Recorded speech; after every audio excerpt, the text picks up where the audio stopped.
Welcome back to Cord Cutting Today, where we break down some of the biggest stories happening in the world of cord cutting, including Roku sued over alleged privacy violations by the state of Florida.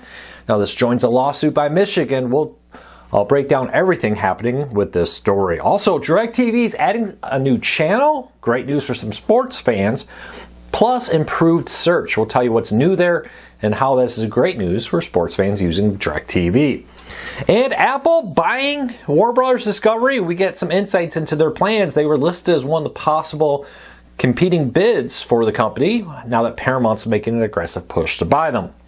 These stories and a whole lot more coming up in a quick second. First though, if you're new here, do me a favor, hit that subscribe button, hit that thumbs up. Doing one or both lets YouTube know you enjoy what we do here, so YouTube recommends our videos to more people, helping us grow, hopefully helping you break free from the high cost of TV and still watch the shows you enjoy. All right, hey, don't forget, link to each story I talk about in the show notes so you can read them for yourself, and in the first pinned comment. I want to know your thoughts. All right, so earlier this year, the state of Michigan sued Roku over alleged violations of privacy. They argue that Roku's collection of people's viewing habits and behaviors on the Roku for advertising purposes violates their laws. Now, Florida has sued over the same alleged privacy law violations. Now, Roku issued a statement to Cord Cutters News vehemently denying this, saying they'll defend their rights and that they are in full compliance with the law.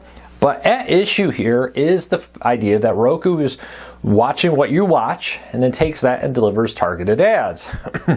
By the way, Roku's not the only one.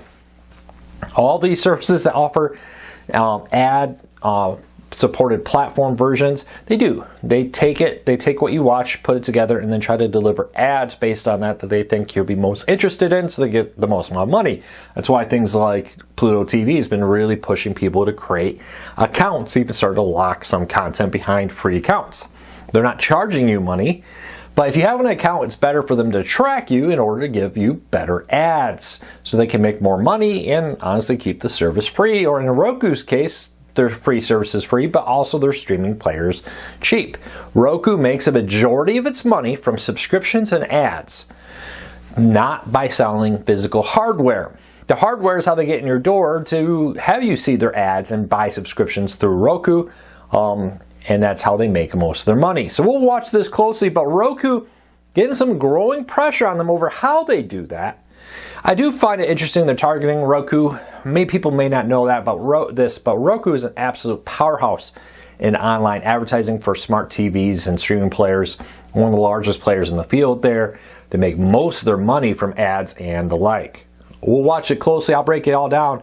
I think for most people, you'll probably never see much from this. And if Roku does lose it, they'll probably just have to change how they deliver targeted ads to you. So just keep that in mind. All right, DirecTV is adding some more sports content in partnership with Gray Television with this. They are adding the WVUE channel. Now, this may not sound like much, but the New Orleans Pelicans games air on this channel, and this will allow, in the 2025-2026 season, DirecTV streaming and satellite customers and UVerse customers to be able to watch Pelicans games on DirecTV. Now, a few reminders. I have to get questions. What does this have to do with cord cutting? DirecTV now calls all of its platforms DirecTV. DirecTV Stream's branding has been retired, and it's now just DirecTV. Just depends on which package you sign up for now. But DirecTV also announced that they're revamping the homepage and the search a little bit. There's going to be a new search system put in there, and you can now enter full names of sports teams or channels to instantly receive relevant results. Before, you had to be very specific about events you were looking for. They've kind of broadened that. You could say the Chicago Bulls. I know pull up all kinds of stuff about the Chicago Bulls now in a more powerful search engine. So DirecTV's app and its Gemini streaming players are also getting the improvement here for you to be able to take advantage of improved search for DirecTV with it. All right. That new channel is only available in the area, in the kind of New Orleans greater region and some surrounding states for that, just to keep that in mind. All right, probably heard us talk a lot recently in our next story about Warner Brothers Discovery being up for sale. Paramount's making an aggressive push. Their initial bid was turned down, but it has been since reported that two sides are still negotiating on maybe a slightly higher price point for it. Warner Bros. Discovery hired a bank, an investment firm, to come in and try to help them get additional bids. A couple of the big targets included Netflix and Apple. While Netflix came out and kind of said they're not interested in it, now Apple has done the same. According to a report from Puck's News, a Apple executive has downplayed their interest into Warner Bros. Discovery, saying that's not kind of where they want to go. A lot of people want Apple to buy Disney, and they want to buy this and that. I would caution you here.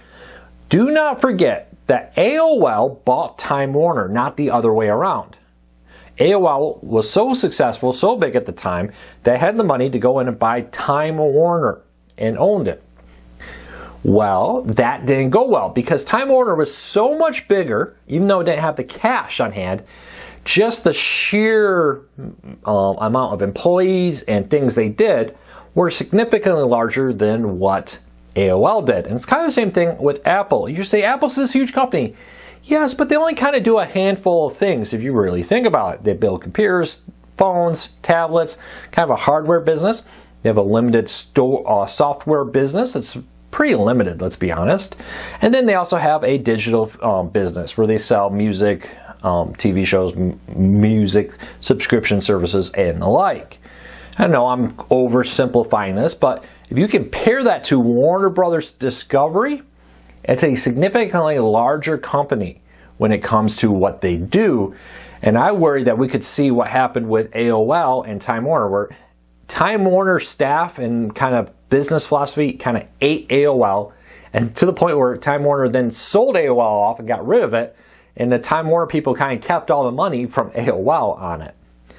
That very well could happen here too. So just keep that in mind. Everybody's rushing out there to try to get Apple to buy everything.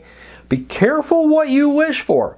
Disney, for example, is an even bigger one. You think about the parks and the movies and the merchandise and all this stuff that Disney does that Apple really doesn't do. And you can easily see how Disney could have an oversized influence on Apple rather than going the other way. Take the AOL Time Warner merger as a warning. It's something I don't think a lot of people think about enough. All right, let's keep moving along. Frndly TV has added a new channel to its lineup. Now, this is the Movie Sphere Gold channel. It's a partnership with Lionsgate, so a lot of Lionsgate movies. Some newer movies, 80s, 90s type movies on here, but Frndly TV expanding it. Some of this is appearing in the on-demand content, giving you even more on-demand content through Frndly TV, which is now owned by Roku. So check out new channel now. Their packages starting under $10 a month. Today in TV history, we got a couple big ones that had a massive impact on the world of television. Start off with 37 years ago this past weekend, Roseanne first premiered on ABC. Kind of redefining its genre of family comedies. It's more darker, gritty kind of comedy, maybe is a better way to describe it, with that, and led a generation. But the first premiered all the way back in October 18th, 1988. It came back not that long ago, got rebranded to The Connors, and is still very much a popular show to this very day. Also, this one was a hard one for me to believe because I absolutely love this show. 21 years ago, the reboot of Battlestar Galactica premiered. Now, after a successful miniseries, back in October of 2024, Battlestar Galactica premiered its actual pilot episode and then became a running series. Now, strangely, first aired in Britain several months, and that's when this happened, before it came to the United States, upsetting many people, and I actually think helped promote some of the online piracy for people to go find this show and discover it out there. But it ran into 2009 on the Sci-Fi channel, which was later renamed SYFY. But a very popular series by Ronald D. Moore and directed by Michael Raymer. I hope I said that right with it. One of my all-time favorite shows of that decade. An amazing watch to this day. If you get it, check it out. Battlestar Galactica, 21 years old, based on the original series from the late 1970s. All right, let's rip through some other news of the day. Paramount's going to start laying off, maybe as soon as next week, 3,000 employees as it tries to cut billions in money as they try to buy Warner Bros. Discovery. Not a big surprise, a lot of redundancies when you get two big companies. How many HR departments do you need? How many marketing departments do you need? Etc. Always painful with these. This is always part of massive mergers like this. But Paramount's laying off 3,000 employees, originally slated for next month. Now it seems to be starting this month according to reports. If you're looking for savings at home internet, T-Mobile has a new deal for its latest Home Internet Plus voice bundle that can get you up to $200 back if you bundle a voice line and home internet. Details in the post down below. Also, the world is desperate for power. I talked about this a little bit in the past, but Amazon's building a nuclear power plant. Yes, I'm not joking here. Amazon is building a nuclear power plant, a next generation small nuclear power plant in Washington, the Cascade Advanced Energy Facility, or simply Cascade as they call it. Maybe not the best name if you know anything about nuclear power disasters with that. But this is a small modular reactor, SMRS, a modern type of nuclear reactor offered very different from traditional ones that could help Amazon meet their growing needs for power. I talked about this again. We actually have a massive problem that as AI grows, as streaming grows, this all creates power to the servers, your TV. As we switch to electric cars, electric lawnmowers, and leaf blowers, there's a big demand for power. Microsoft is commissioning to get nuclear power plants back online. Amazon's building theirs. I'm a big fan of the idea that we should probably be trying to build quite a few more than we actually intend to right now. Hopefully we do to meet the growing demand of power needs out there. All right, let's keep moving along. Generative AI is becoming heavily used to make new games. Hang in here, there's a connection to TV and streaming on this. This is from Tweaktown out there. It talks a little bit about how Microsoft is using AI to build the next generation of Halo video games by basically just telling it what it wants and letting the AI design it and make changes with it. I'm already seeing reports that movie studios are doing the same, trying to use generative AI. All those expensive CG editors and creators could easily be replaced someday by AI, where just a director instructs AI and what it wants, and a small group of people kind of refine it to get exactly what they're hoping for from it. But using AI to dramatically speed up the very time-consuming process of CG in movies, and two, reduce the cost of it. So we'll watch this closely. I suspect major movie studios would love to see AI become a major part of movies to help dramatically reduce the high cost, not just of CG, but movies in general.